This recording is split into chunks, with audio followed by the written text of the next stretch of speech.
Dwayne Rollheiser here with Rick Moore from the Red Deer District Chamber of Commerce, representing 850 businesses, and this week making a sort of a bold statement on behalf of them. Rick, can you tell us what you did this week? Well, it got to the point, Dwayne, and our members, especially in the hospitality industry, they're getting very frustrated that a lot of the blame's put on them, and the use of data hasn't really pointed out collectively that that's where the problem is, and they've complied. I've seen it, and they've complied since March, and I think panic rails in. I mean, the bills keep piling in, and so yeah, we had a meeting with them and with our MLA, and kind of put the writing on the wall of where everyone's at, what's going to eventually happen. The reality is it's not good. So you sent a letter off to the province asking for restrictions to be loosened, and Correct. And also turned to your members and asked them a number of questions in this survey to find out to get some more response. What did you learn? Well, and it wasn't a surprise, but the one surprise was the response on the survey. Very quickly we had over 300 businesses answer those 7 key questions. And the reason we put those out, Dwayne, is in our advocacy issues, we want to know the reality of what's happening, right?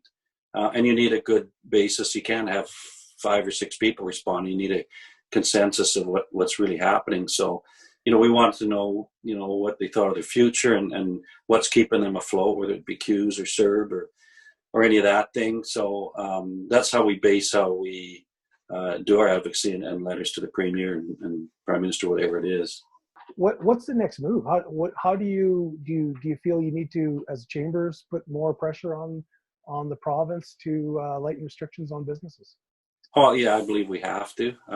We are at a crunch point right now, and I don't think we've been more entwined with our members than we have this year. And like we said, we feel for them, and it's important to keep this foot on the accelerator. And today's announcement, it does prove that advocacy does work, strength in numbers, and that's kind of how chambers base everything on. And the one thing about the February 8th, it's kind of a win.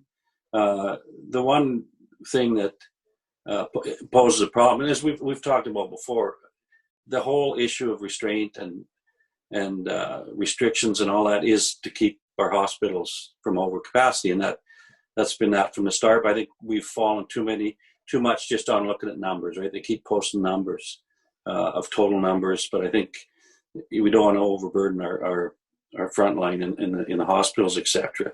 I think the one issue, I like the way they've done the 4 levels, starting at 600 in Alberta down. I think it's down to 150, and what we can open up in each section. But the thing that's really is going to be very tough, and what's bothered a lot of businesses is that uncertainty of, okay, so when February 8th comes, they've given a target date that they can ramp up. What if we're over 600, right? So they've got the right to say, no, you can't open. So now you've tried to get your staff back. You've increased inventory, because, they're going to get hit. People are dying to get out socially. And then now all of a sudden we're backwards. So it's always been an up and down trend that's been so frustrating, Like I said, if we want our social freedoms back, as Red Deerians, Central Albertans, the onus is on all of us.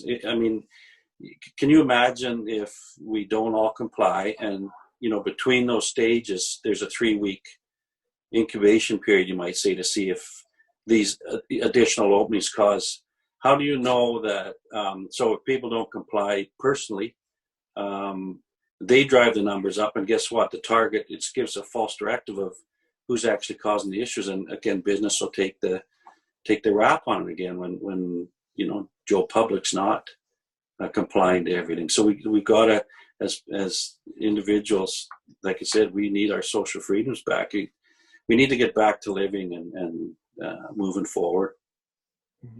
Now, the one thing that we're talking on Friday, the day that just after the provinces announced the new restrictions and the loosening of restrictions for February 8th. And one thing that came out in this announcement, this is probably maybe the most major part of it, is that the province will stop paying utmost attention to cases and really focus in on hospitalization. So How do businesses, how do you think businesses will feel about this change in direction in general?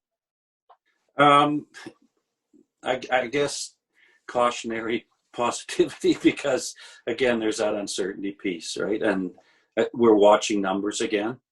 Where are they coming from?